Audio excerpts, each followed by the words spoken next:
লঙ্ঘিত বাহু দণ্ড।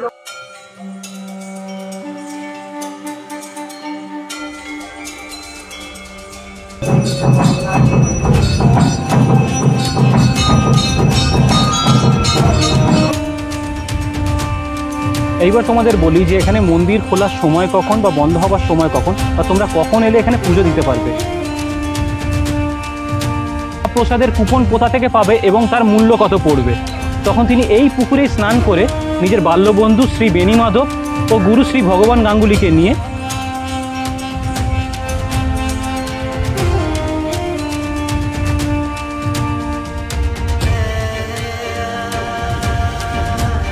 এখানে এলে রাতে তোমরা ফিরতে পারবে না, কিন্তু থাকবে কোথায় তাদের জন্য একটা সুসংবাদ আছে।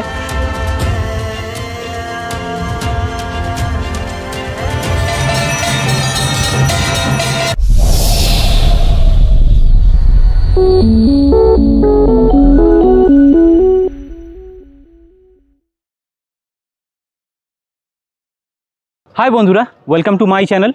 তো কেমন আছো তোমরা সবাই? আশা করছি সবাই খুব ভালো আছো, সুস্থ আছো। তো আজকে নিয়ে চলে এসেছি আমার চ্যানেলের জন্য নতুন ব্লগ আর তোমাদের জন্য নতুন ভিডিও। এতক্ষণে তো তোমরা ভিডিও টাইটেল আর থাম্বনেল দেখে বুঝেই গেছো যে আজকের ভিডিওটা কী নিয়ে হতে চলেছে। হ্যাঁ, তোমরা ঠিকই ধরেছো, আজকের ভিডিওটা কচুয়াধাম নিয়ে হতে চলেছে।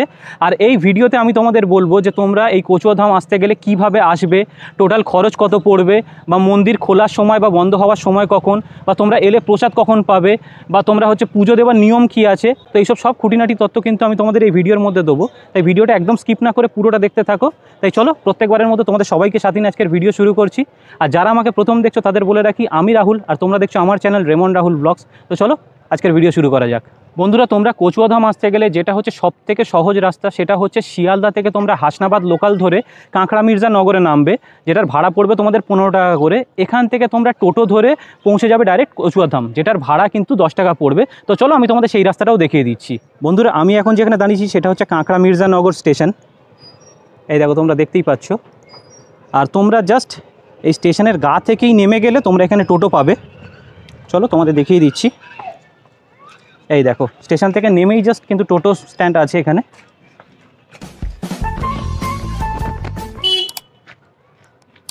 এইখানে কিন্তু তোমরা টোটো স্ট্যান্ড পেয়ে যাবে।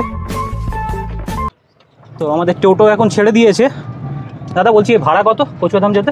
10 টাকা। আর যেতে কতক্ষণ লাগবে? 8 মিনিট, 7-8 মিনিট লাগে। 7-8 মিনিট। 3 কিলোমিটার রাস্তা। হ্যাঁ, তোমাদের 10 টাকা করে ভাড়া পড়বে পার হেড। আর ওই দাদা বলছে 7-8 মিনিট তোমাদের লাগবে যেতে। তো চলো কচুয়াধামের দিকে যাওয়া যাক।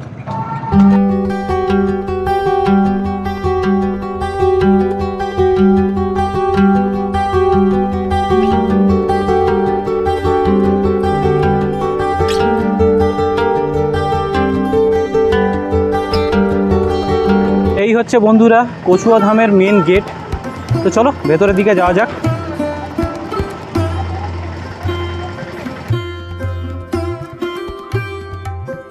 রনে বনে জলে জঙ্গলে যেখানে বিপদে পড়িবে আমাকে স্মরণ করিও, আমি রক্ষা করিব। এই উক্তিটি যার, আমি এখন চলে এসেছি সেই লোকনাথ বাবার জন্মভিটে কচুয়াধাম মন্দিরে। আর লোকনাথ বাবার জন্মস্থান নিয়ে কিন্তু তর্ক বিতর্কের শেষ নেই। কেউ কেউ বলে এই কচুয়াধাম হচ্ছে লোকনাথ বাবার জন্মভিটে, আবার এই কচুয়াধামের পার্শ্ববর্তী অঞ্চল চাকলাধাম বলে সেটা নাকি লোকনাথ বাবার জন্মভিটে।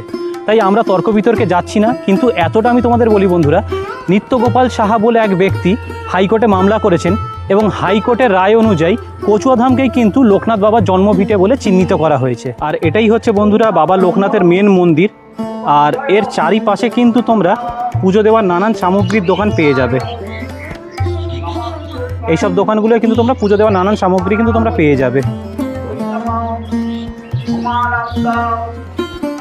যেমন চলো আমরা এই দোকানটায় গিয়ে জিজ্ঞেস করি যে এখানে ডালা কত থেকে শুরু হয়।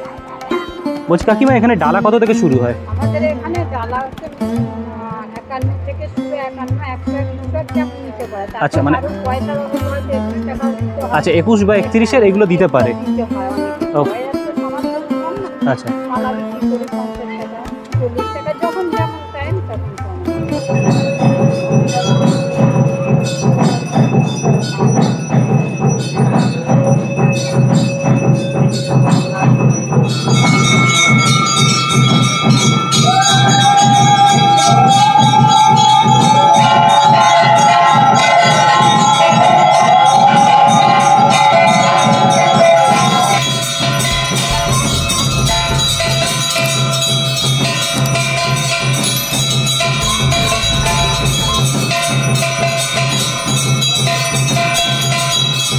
আর এটা হচ্ছে বাবা স্নান মন্দির, এখানে বাবাকে স্নান করিয়ে পুজো দেওয়া হয়, কিন্তু এখন যেহেতু কাজ হচ্ছে মনে হয় না এখানে এখন পুজো দেওয়া যাবে, কারণ এদিকটা দেখো এখন রং হচ্ছে মন্দির,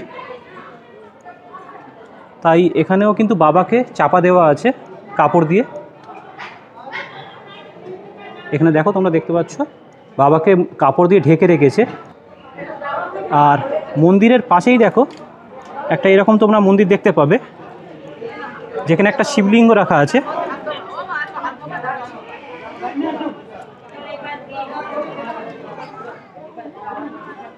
বাবার স্নান মন্দির বা মেন মন্দিরে যেহেতু ধূপ মোমবাতি জ্বালা যায় না, তাই যারা মানত করে বা বাবার কাছে কোনো এসে নিজের মনস্কামনা জানায় তারা এইখানে এসে ধূপ মোমবাতি জ্বালায়।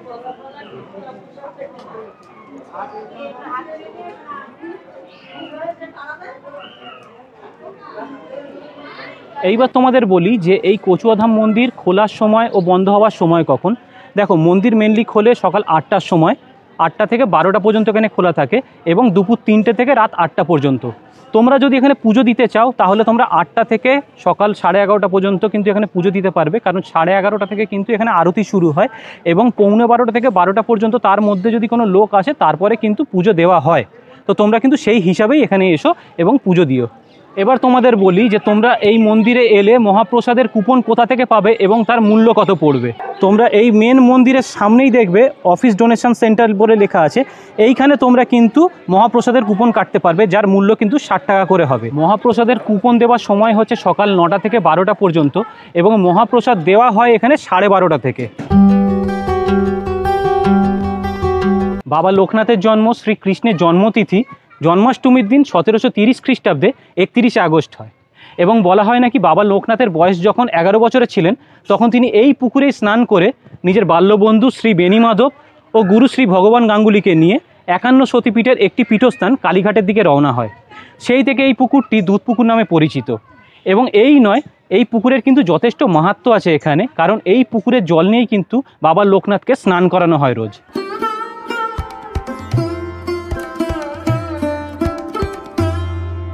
আর এখন আমি যাচ্ছি পার্কিংয়ের দিকে। তোমরা বাইক বা 4 চাকা নিয়ে এলে কোথায় পার্কিং করবে বা তার ভাড়া কত সেইটার ইনফরমেশান আমি তোমাদের এই ভিডিওতে দিয়ে দিচ্ছি।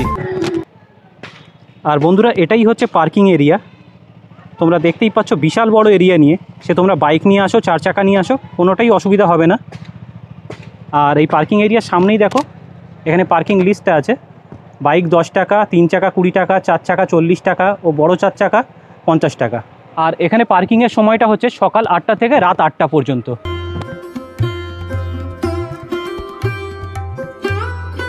আর এটা হচ্ছে বাবার প্রাচীন মন্দির, যেখানে বাবা লোকনাথ তার গুরু শ্রী ভগবান গাঙ্গুলির কাছে পৈতে গ্রহণ করেছিলেন।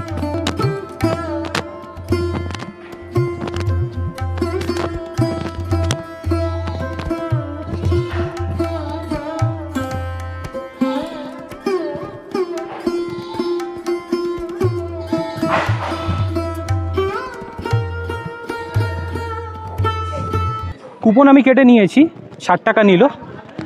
খুব খিদে পেয়ে গেছে, তাই চলো নিজেও খাই আর তোমাদের খাবার জায়গাটাও দেখিয়ে দিচ্ছি। এই যে এটা হচ্ছে খাবার জায়গা।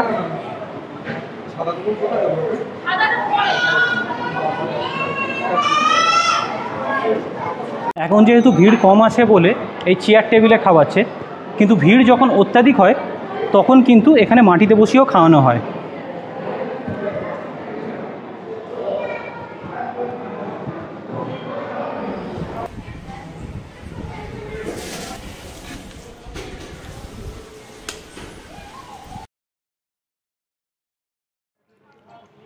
আর বন্ধুরা, সামনেই যেহেতু জন্মাষ্টমী, আর তোমরা সবাই জানো এই জন্মাষ্টমীর সময় কিন্তু লোকনাথ বাবার জন্মতিথি, আর এই জন্মাষ্টমীর সময় কিন্তু এই মন্দিরে প্রচুর ভক্তবৃন্দদের ভিড় নামে।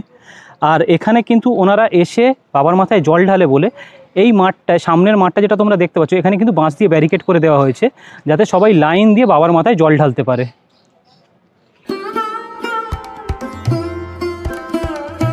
বন্ধুরা, তোমরা যারা দূর দূরান্ত থেকে এই কচুয়াধাম মন্দিরে আসতে চাইছো কিন্তু ভয় পাচ্ছ যে এলে তোমরা রাতে ফিরতে পারবে না, বা এখানে এলে তোমরা রাতটা কাটাবে কোথায়, তো তোমাদের জন্য কিন্তু একটা সুসংবাদ আছে, তাই ভয় পাবার আর কোনো ব্যাপার নেই। খুব শীঘ্রই কিন্তু এই কচুয়া ধামের নেতৃত্বে এইখানে Loknath mission guest house start হতে চলেছে। কাজ কিন্তু পুরো কমপ্লিট হয়ে গেছে, জন্মাষ্টমীর পরেই কিন্তু খুলে যাবে সেই গেস্ট হাউস। তাই তোমরা এখানে এলে রাতে থাকার কিন্তু কোনো সমস্যা হবে না, তোমরা অনায়াসে থাকতে পারবে কিন্তু সেই গেস্ট হাউসে।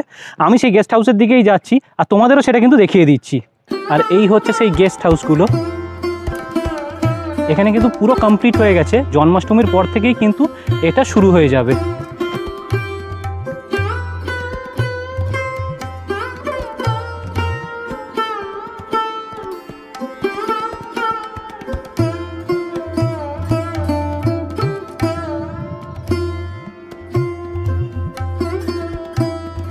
আর মন্দিরের ঠিক কিছুটা আগেই তোমরা এলে দেখতে পাবে এখানে ভগবান গাঙ্গুলি তোরণ, লোকনাথ মিশন। তার মানে এখানে যে লোকনাথ বাবার গুরু ভগবান গাঙ্গুলির বাড়ি। তো চলো আমরা এখন সেই দিকে যাই।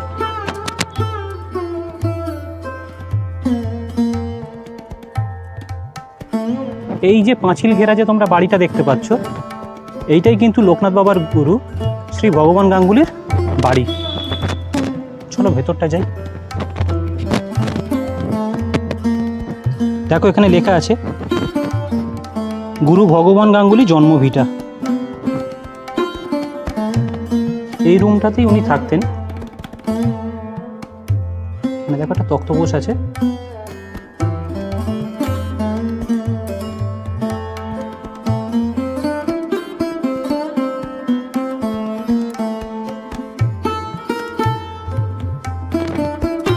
আর শ্রী ভগবান গাঙ্গুলির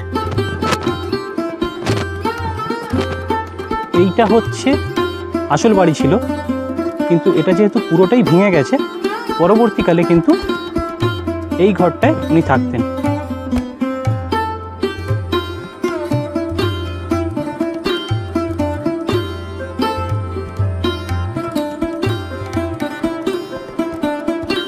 আর এই কচুয়া ধামের মেন গেটের ঠিক অপোজিটেই এখানে এলে তোমরা দেখতে পাবে বেনি মাধব তোরণ, লোকনাথ মিশন লেখা আছে।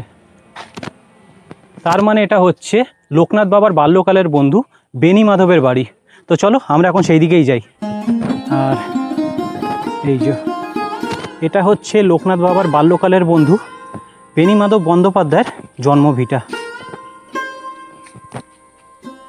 সামনে দেখো তুলসী মঞ্চ আছে।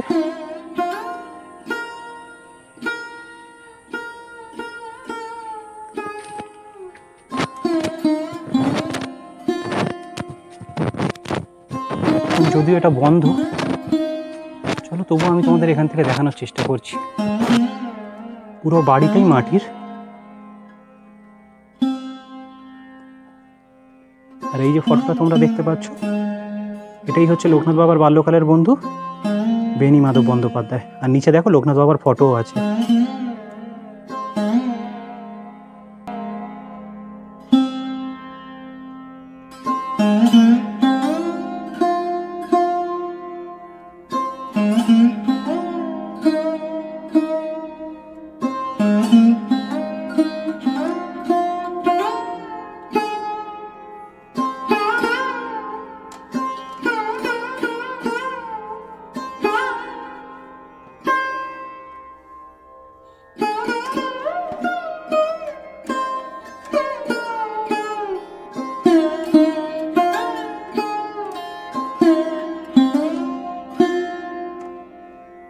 বন্ধুরা, তোমরা যারা এই ভিডিওর মাধ্যমে আমাকে দেখছো বা এই কচুয়াধাম মন্দিরে আসা প্রত্যেকটি ভক্তবৃন্দদের কাছে আমার একটিমাত্র আবেদন আছে, তোমরা যারা এই মন্দিরে আসবে দয়া করে কিন্তু এই মন্দির প্রাঙ্গণটিকে নোংরা করবে না।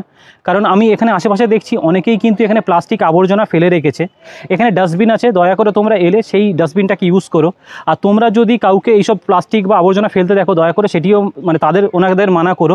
তো এই আবেদনটাই ছিল, আশা করি তোমরা রাখবে। এই ছিল বন্ধুরা কচুয়াধাম মন্দিরের সব খুঁটিনাটি তথ্য। আশা করি তোমাদের ভিডিওটা ভালো লেগেছে। যদি ভিডিওটা তোমাদের ভালো লাগে অবশ্যই ভিডিওটাকে লাইক করো, কমেন্ট করে জানিও যে ভিডিওটা তোমাদের কেমন লাগলো। আর ফ্রেন্ড অ্যান্ড ফ্যামিলির সঙ্গে অবশ্যই শেয়ার করে দিও। আর আমার চ্যানেলটাকে অবশ্যই সাবস্ক্রাইব করে আমার পাশে থেকো। তো চলো, ততক্ষণের জন্য টাটা অ্যান্ড টেক কেয়ার। সবাই ভালো থেকো, সুস্থ থেকো। দেখা হচ্ছে অন্য কোনো ভিডিওয়।